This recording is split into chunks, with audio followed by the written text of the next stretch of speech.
Hello everyone. Economics class 10th, chapter 1 development, part 6. Let's get started. Our topic is sustainability of development. So, suppose a particular country is quite developed. Okay. So हमें क्या करना चाहिए? So we would maintain like this. हम इसको maintain कर सकते हैं इस डेवलपमेंट को, फ्यूचर में भी ऐसा ही रहे. और या फिर एटलीस्ट हम ये कर सकते हैं, ऐसा मेंटेन करके रखिए कि हमारे फ्यूचर जनरेशन जो हैं उनके लिए भी यह सही से उनको मिल सके.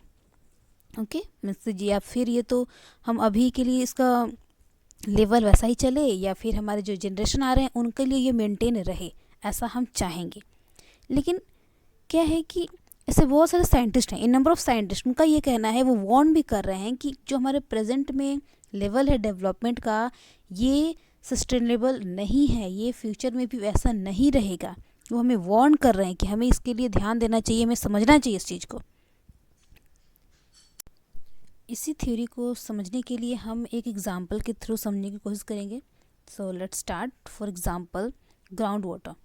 ग्राउंड वाटर जो है is a renewable resources. Okay, so let's see what is this. These resources are replenished by nature, as in the case of crops and plants और crops के जैसे ये भी एक ऐसा रिसोर्स है जो रीन्यूएबल है. इसको नेचर ग्राउंड वाटर को का भी पुनः पूर्ति करती है. लेकिन क्या है वो देखिए. वाटर एक बेसिक नीड है जो कि जनसंख्या या फिर हम मनुष्य को बहुत ज़रूरी है, लेना ही है.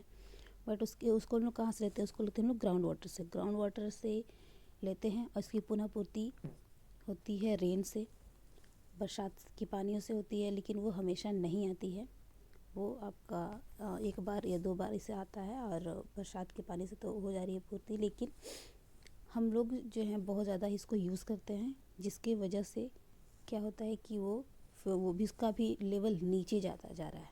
उसका लेवल हम लोग देख सकते हैं कि 1 लेवल 2 लेवल ऐसे करते करते कितना नीचे जा चुका है. और इस तरह वो अच्छे तरीके से यूज़ भी, और जितनी फास्टली ये यूज़ हो रहा है, इसको देख के ऐसा लग नहीं रहा है कि हमारे जनरेशन के लिए बचने वाला है. तो हमें इस चीज़ को समझना है कि उसको इस तरीके से यूज़ करें कि आगे जनरेशन को भी मिल सके. इस चीज़ को ध्यान देना होगा हमें, तो ही ये सस्टेन हो पाएगा और फ्यूचर जनरेशन को मिल पाएगा. नॉन रीन्यूएबल रिसोर्सेज जिसका स्टॉक फिक्स्ड स्टॉक है अर्थ में, वो दिया गया है.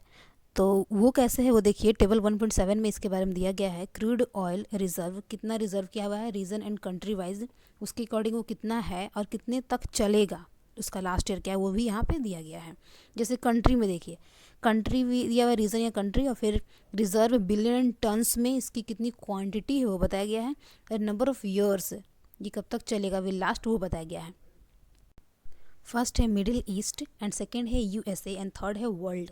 तो मिडिल ईस्ट में ये 89 बिलियंस है जो 93 ईयर्स तक चल सकता है. यूएसए में 4 बिलियन टन्स है जो 10 ईयर्स तक चल सकता है. एंड वर्ल्ड में 137 बिलियन टन्स है जो 43 ईयर्स तक चलेगा. इन्वायरमेंटल डिग्रेडेशन मीन्स पर्यावरण की गिरावट. Environmental degradation do not respect national और स्टेट बाउंड्रीज. इट मीन्स कि पर्यावरण में जो गिरावट आएगा वो ना तो नेशनल होगा और ना तो सिर्फ स्टेट वाइज होगा. ये पूरे ही आपका यूनिवर्स को इस सब का मार झेलना पड़ेगा. Because our future is linked together, sustainability of development is most important thing. Economist, scientist, philosopher, everyone warning us, हमें वार्निंग दे रहे हैं कि डेवलपमेंट तो इम्पॉर्टेंट है, लेकिन उसको सस्टेन करना, उसको बनाए रखना ज़्यादा इंपॉर्टेंट है. तो हमें इस पर कदम बढ़ाना चाहिए, इसके लिए हमें आगे कार्य करना चाहिए. फर्स्ट चैप्टर यहीं पर फिनिश होता है. मिलते हैं नेक्स्ट वीडियो में. तब तक के लिए बने रहिए हमारे साथ. Please like, subscribe and share. Thank you. Have a good